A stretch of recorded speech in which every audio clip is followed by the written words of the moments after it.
Braves. Behind the Braves. Thank you for Yeah. having me. Well, I've been thinking about having you on for some time, just because, when I played, you were playing, and you obviously had a great career, and now you're with the good guys. You're with the Braves. Yes, I always wanted to be a Brave. Did you? Oh, yes. Oh, Okay. Yes. Man, the Rockies were tough on us early on. Now, tell me your first year in Colorado was when?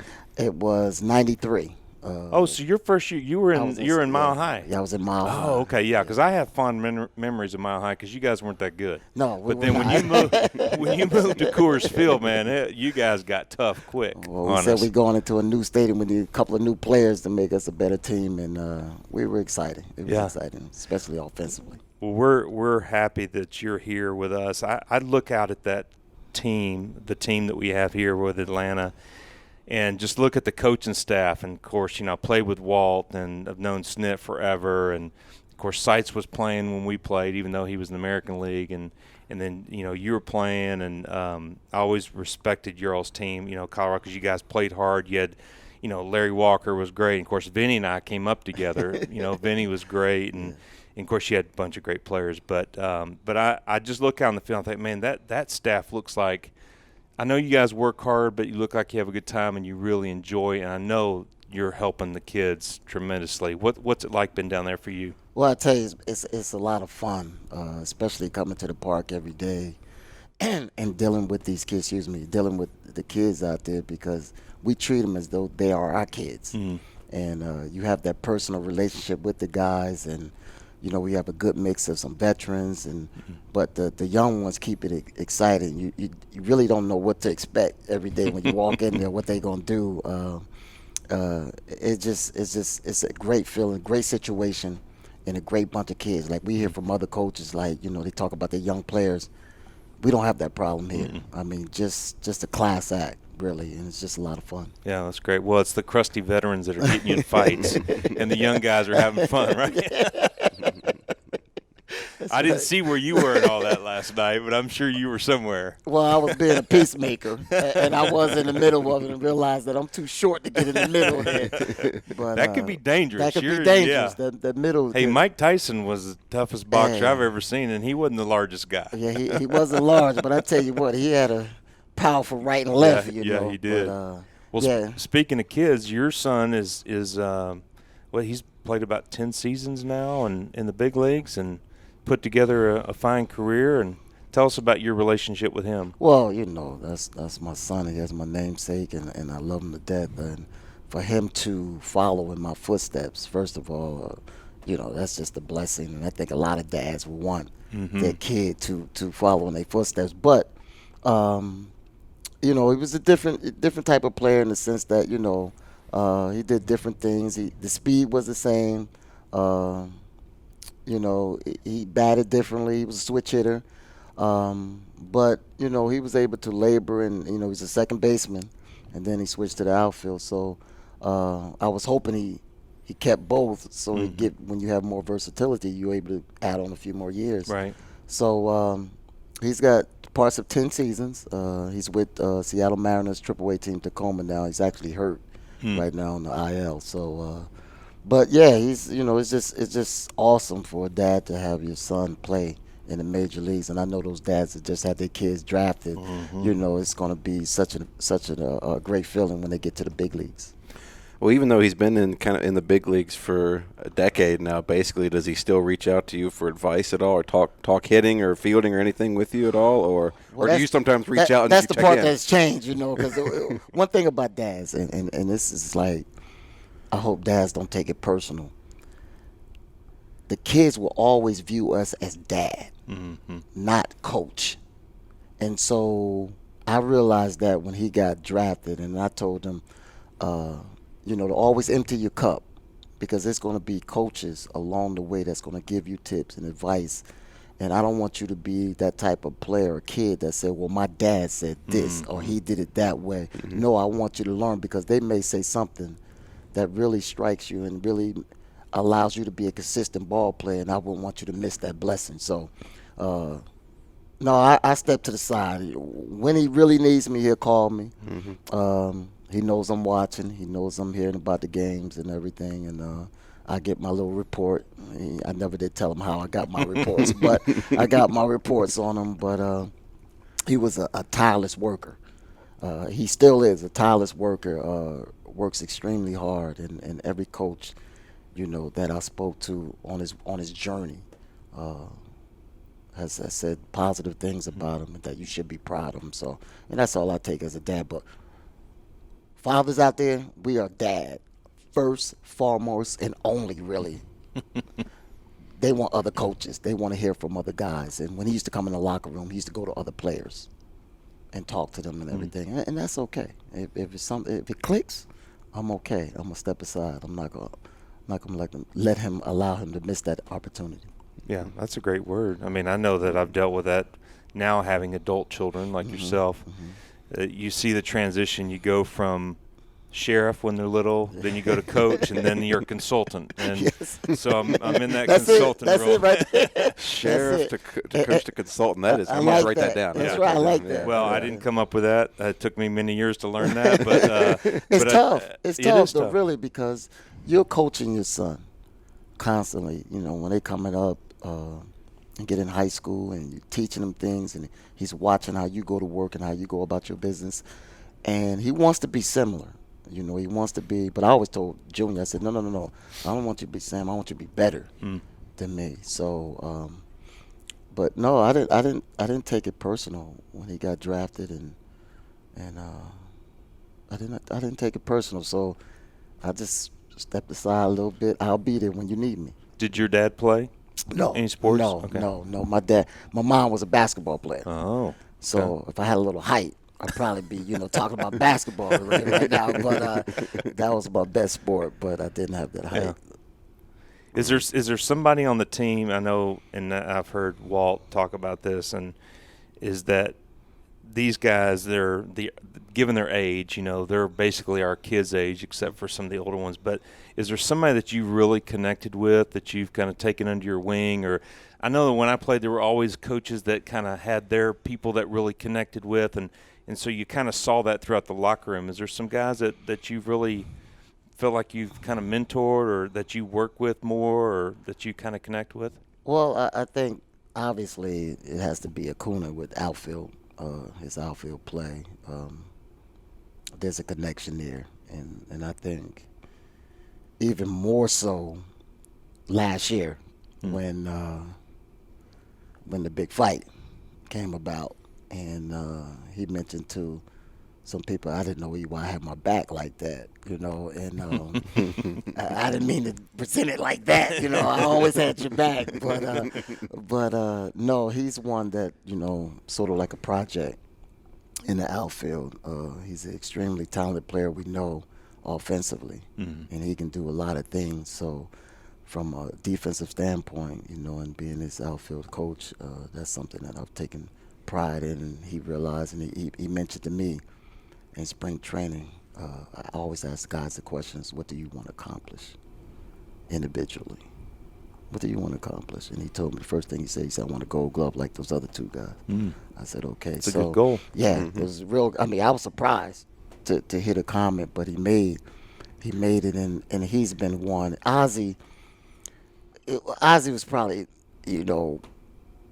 have to be proud. I shouldn't say favorite, but Washington deals with him on a daily basis, and I played second base. I was a speedster. I was short. So I've taken to him as well.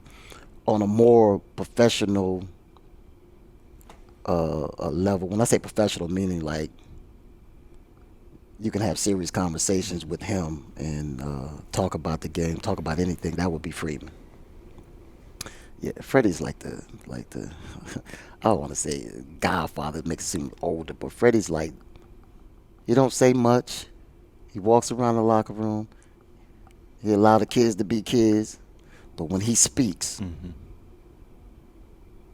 it's silence, and everybody takes heed to it. I remember we had a losing streak last year, and we talk about leaders and everything, and Freddie's not that boisterous leader, you know Freddie. And he comes to work, him and Markakis, they come and do their thing. But we had a meeting, and Wash usually has the last comment in the meeting. So Wash has the last words comment. of wisdom at the end. Yeah. Wash said, "I'm not saying a word because it's not working. It's time for Freddie to say something." And Freddie stood up and said something. Wow. Just called him on the spot like that. And we responded. I think we went 6-1 on that road trip in August, which was big. Mm-hmm. Was this the coming off the Boston series, going to That's Arizona exactly and right. San Francisco? Yes. We've talked about that on Behind the Yes. Braves before, but that was the moment. That's where the season really turned for us. That was the key moment of the season. It really was. It really and so was. Freddie got up and gave Freddie, because we didn't know how the team was going to respond. I mean, I said, "Oh Lord," that was a tough loss. Yeah. And Freddie, and I said, "That's the leader for sure." We already knew he was the leader, but the kids respond to Freddie when he speaks. So It's been pretty incredible to watch Freddie blossom into that leader because, I still can remember the day he debuted, and it came up in 2010, I think it was. And I wonder sometimes if he, in that relationship that he has with Chipper, where he's kind of now stepped into that role that Chipper seemed to have from the outside looking in. I was never in there. But the perception was that Chipper was the same in that he was quiet. He wasn't a rah-rah, boisterous, as you said, kind of guy. But that when he did speak, the team would listen, particularly in his later years, and it kind of seems like the team will respond. They'll respond, right? Yes, in a positive way. It's just amazing how, I realized early on last year when Freddie would go into John's office, and locker room would be for all the youngsters around him making the noise, listening to music and everything like that. I said, "Freddie, he said, that's for them. Mm-hmm. Let them be who they are. This is why I like quiet." Mm-hmm. I said, well, let me leave because you like it quiet. I'm not going to talk to you. So do they play music in there? They go loud and crank it up? Oh, yeah. They go in there. They're kids. They have fun, and it's fun, too. And all the guys get along, and they rooting for each other. It's a great atmosphere. So when a new guy comes in, there's just a way. It's a Braves way, I always say. Mm-hmm. You got to fit in, because if you don't, somebody's gonna let you know. Mm-hmm. So it's been good. I've been waiting to be a Brave, man. I've been waiting. Now, tell me what part of the country you grew up in? I grew up in New Jersey. Oh, that's right, New Jersey. You went to Rutgers, Went to right? Rutgers, yeah. Okay, yes. I knew Yes. that.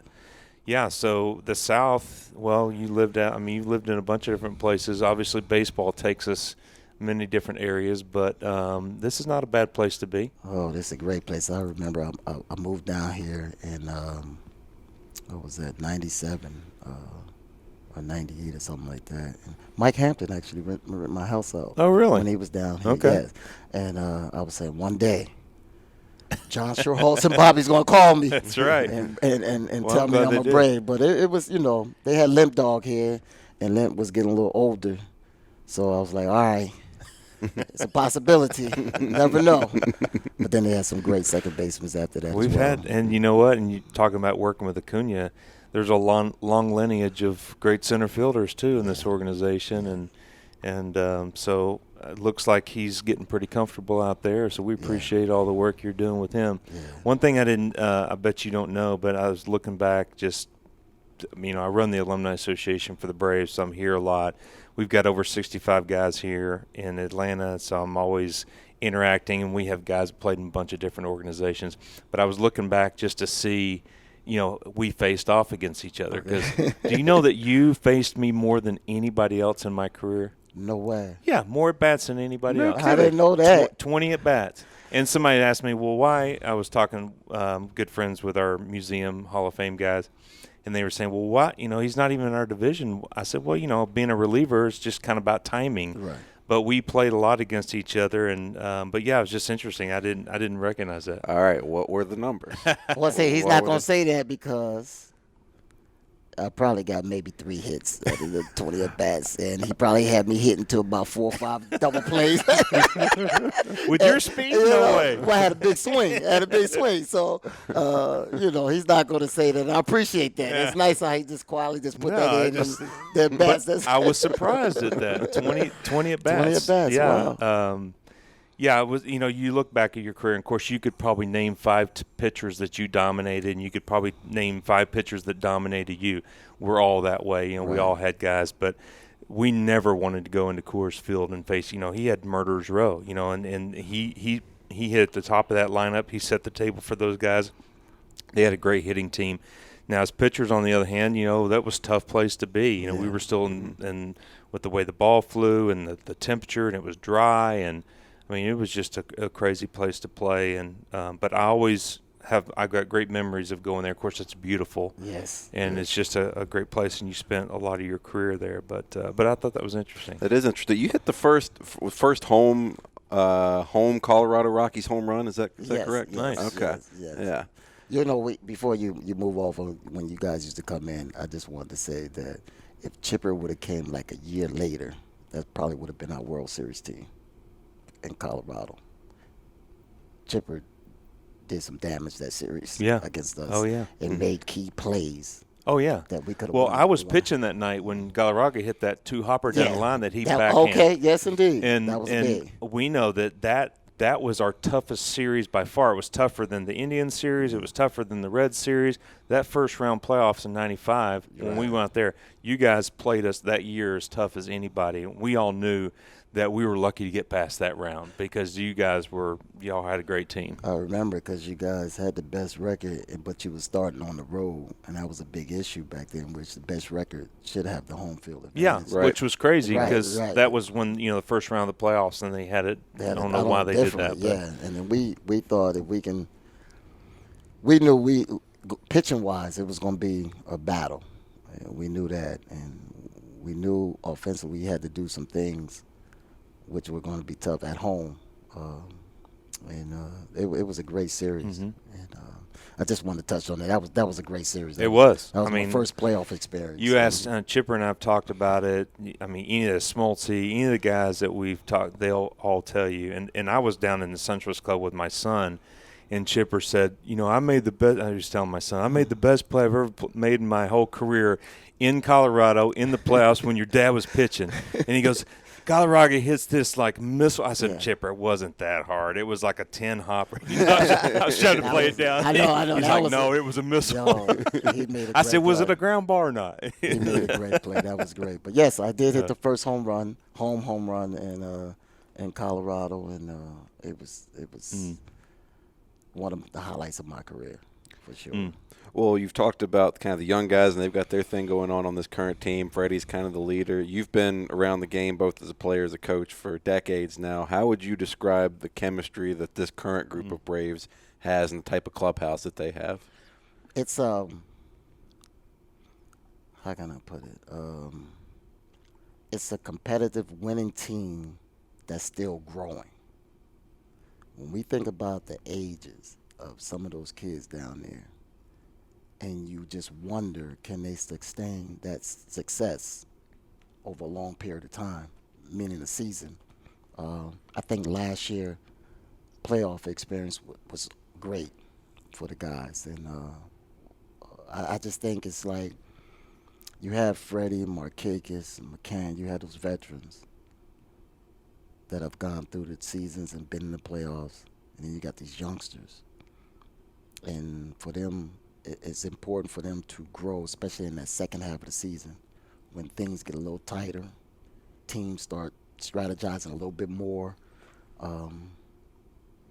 You wonder which direction they're going to go in. So that's why it's up to not only, SNIT, the coaching staff, the players, the veterans that have been through. We have to make sure that when we talk about it, it's a grind, it's a marathon, that we are only jockeying for position for September. And then we make our run, because that's when it's going to happen. Do you see the confidence now? They talk about teams that have been winning. There's a quiet confidence that no matter what's happening in the game, there's still time to come back. And I know I was thinking about the Marlins game a few nights ago where we were down 5-1, and we came back and we got the big hit, the big home run. I mean, just all these things started happening. Like, do you sense that there's a quiet confidence that no matter what's going on early, that this team, they don't panic, they know that they're going to be there, and they're going to somebody's going to step up that night and they're going to make something happen? Are you seeing that from this team? Oh, exactly. It's quiet storm. I said it last year, and it was quiet, and nobody, the guys in that locker room knew we had a good team. This year, when they come to the park, we expect to win. It's that old feeling. You just know quietly. You guys back in the day, Braves didn't talk about it. You just had that look when you step between the lines that you're going to win the game no matter what. Hey, how you doing before the game? But between the lines, you guys was strictly business. And this group is younger and have a little bit more fun, but they come to the park, we expect to win. And we've had a couple of games this year. The Marlins game you spoke about, and there was another game, San Fran, and then you have Raleigh comes up and he's banging. Well, we had Acuña come up last year, and he was banging, and it just becomes contagious, and we got Ender out right now, and he's going to come back. He's going to make us stronger, and then whoever goes to the bench is going to make our bench stronger. So, and now we got Dallas coming in.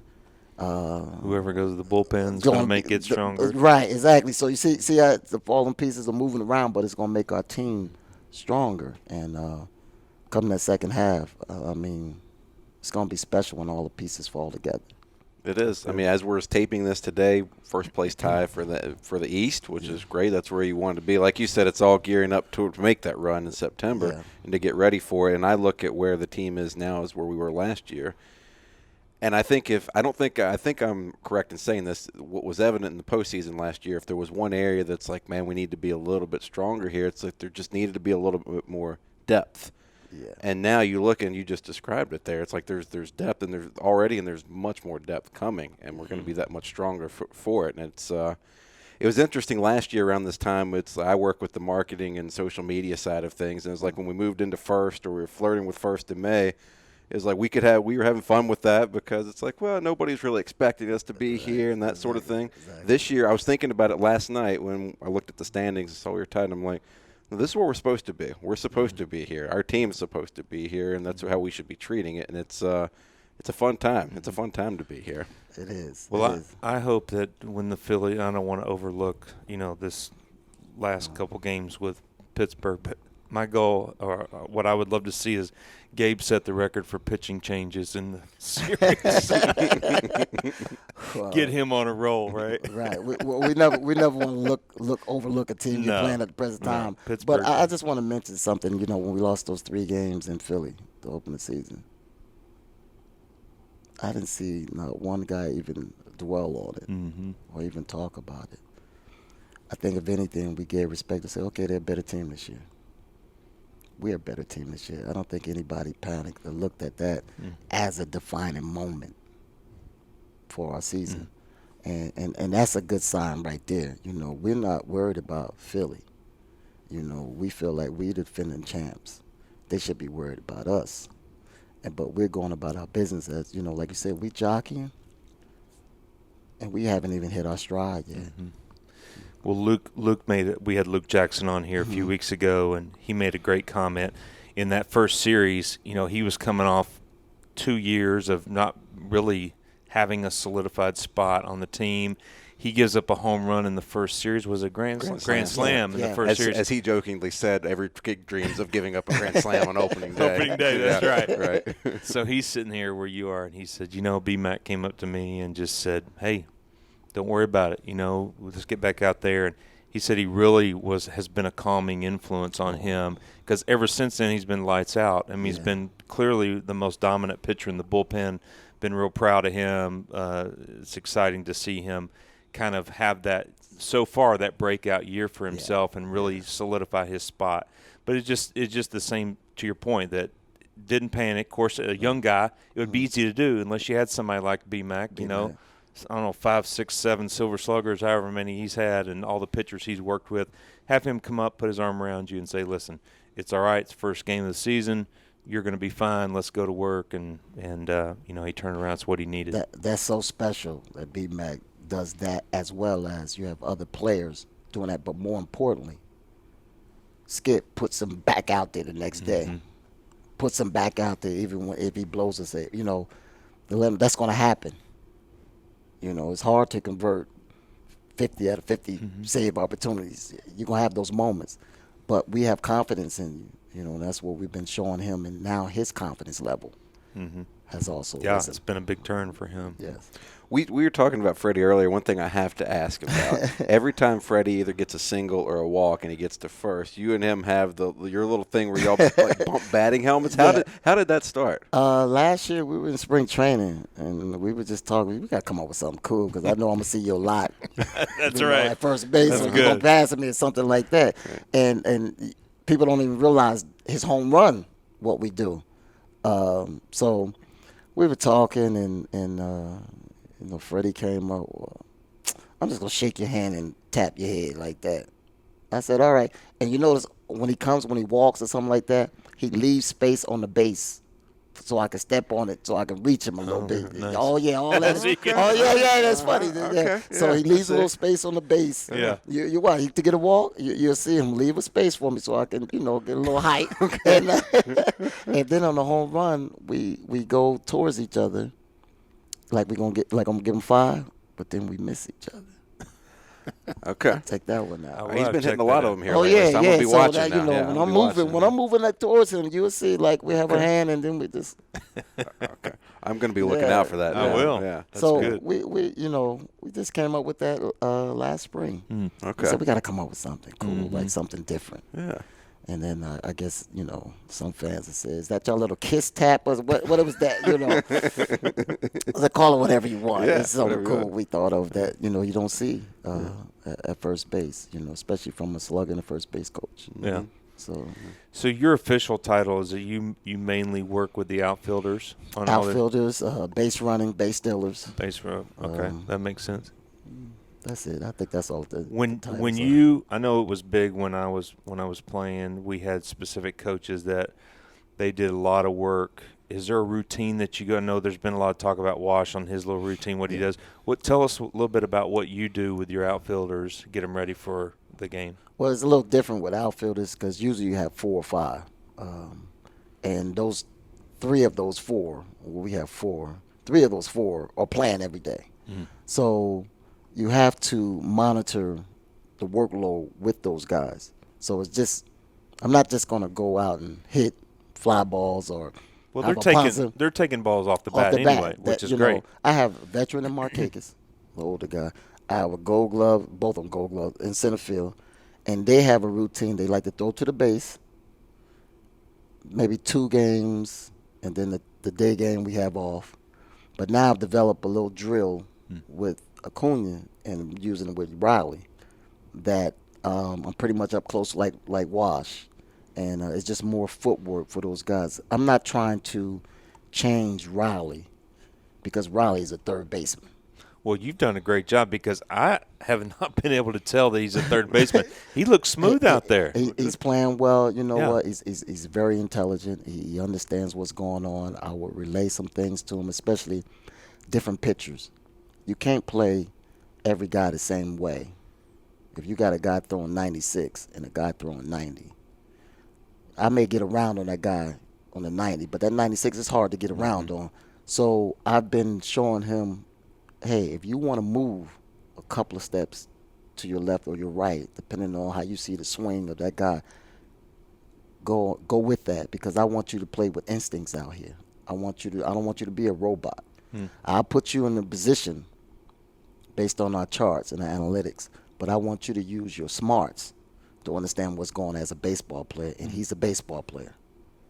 That makes it easy. Sure. So he's gone out there, and I say, hey, I'm not going to give you all these drills. I'm not going to talk about all this and that. I'm just going to give you some drills for footwork just in case you get in a situation where you have to make a play and you use your arm. So technique, as me and Watts talk about a lot, technique of an outfielder is what I work on, especially with Acuña too, because Acuña is a little raw as well. Mm-hmm. But these guys are making strides, and like I said, these kids are not afraid to work. It's all about work. Long season consistency comes from work. If you stay in the locker room, you don't want to do anything, then it will show. It may not show right now. It will show up. And you'll see the guys get out there and start to work again. But these guys, like I said, it's as a coach, this is a great situation for us. Awesome. Because we hear what other coaches are saying in their organization. Sure. No, not with us. We're not having those problems. Well, they can make you look good and they can make you look bad. That's right. And we'll talk a little bit more if they make me look bad, Well, I remember when Alex first came here, his introductory press conference, I was there, and he was talking about how much he valued defense and how we're going to emphasize, we're going to practice, we're going to do a lot more, and we're going to focus on defense. Yes. And from day one of the last year, when it started, it was evident the work that you're doing with the outfielders, the work Wash does with the infielders. It was obvious that the emphasis was there, and quite frankly, just from a fan perspective, it's a much better brand of baseball to watch when you've got a good defensive team out there. Sure. And from having watched the few seasons and during the rebuilding era to now, it does not go unnoticed from the fans' perspective. I know, and it's great to see the work you guys are doing. I would be remiss if we had you on here and didn't ask, what is it like to be the father of a child actor and child star? What is that like? Oh my God, that's taking me to a different arena. Like I had no clue of how it works, how it operates. And my youngster Dallas, he all of a sudden comes home and said, "I want to be an actor." Dallas, you act every day. He said, just like he said, "No, Dad, get paid for it." I said, "Oh, I didn't think about it like that." And so we took him to a showcase, and I mean, he really, really did really well. And I'm so proud of him because he loves what he's doing. That's awesome. Mm-hmm. That's all. I think that's all you can want out of your kids. If they find something they love what they're doing, there's nothing better than that. Passionate. Absolutely nothing better. Man, than that. how did y'all make me get emotional? No, but he's an awesome kid that he just loves life. Mm-hmm. He loves to come out to the baseball field, and that's the only time he plays. And everybody asking him, "Well, why you not playing baseball?" He said, "Oh, baseball is fun. I just like to come play that with my dad. I love acting." I said, straight A student. Already knows what college he wants to go to. And what's that? Stanford. Oh, okay. Don't ask me how Stanford came about, but it's been ever since he was 5 years old. The kid just, it's like he sees his plan. He just knows what he wants, and he just finding out, okay, I need to know how to get there. And he's been just working hard to get there. It's amazing because he just does things like you just shake your head like, wow, and he's so personable. I mean, he comes around and he greets people and he looks them in the eye and he talks to them. It's like he's 20 years old or it's like he's 30, like an old soul. And sometimes I'm talking to my kid and I'm like, hold up, you're a 12-year-old kid. What I'm doing, So I sort of talk to him differently. I find myself talking to him differently, and he's understanding a lot of what I'm saying, which is amazing. Is he homeschooled? Or? He's homeschooled. Okay. He's associated with the school and for actors, and he sees his teacher once a week, and she gives him a syllabus, and he has to do the work. If he have any problems, he has to call her. But then when he sees her, he has to go over the work, and then he takes the test. Like, for instance, his reading score is like 12th grade reading. I mean, he's reading books and he understands. I mean, he's writing stories and he's writing, a report on it. And it's like, wow, this.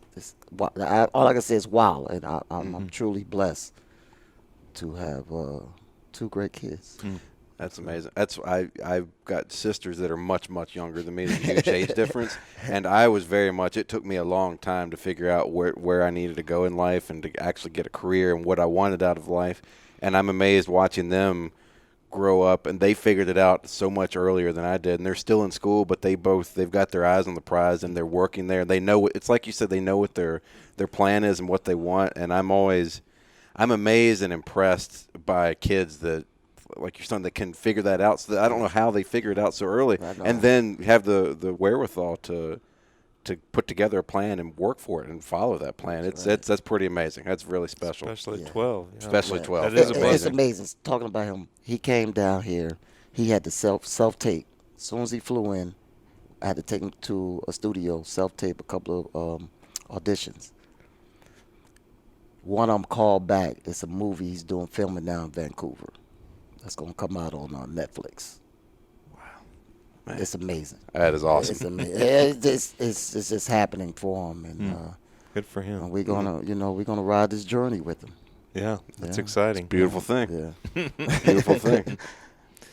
Well, this has been fun catching up with you. I know I get to say hi, and I try not to. I know the season's crazy enough with people hanging down in the locker room that don't need to be there, but this is a way for me to catch up with a lot of you guys, and we appreciate you coming on, and we're watching, we're cheering for you guys, and of course, I think it's more special for me just because I know you guys personally and kind of understand a little bit more of the dynamic between the coaching and the kids, and you're just at a different stage in life, but I know you're impacting them, and you're playing a key role for the team, and so we appreciate you doing that, and glad you got to finally be here in Atlanta, and your family's enjoying it. And yes, this is so all cool. good. So cool. But thanks for being on Behind the Braves, and hopefully we'll have you on again. Hey, my pleasure. All right, thank you. All right, okay. All right. Thanks, I really appreciate it, My man. pleasure. Thank you.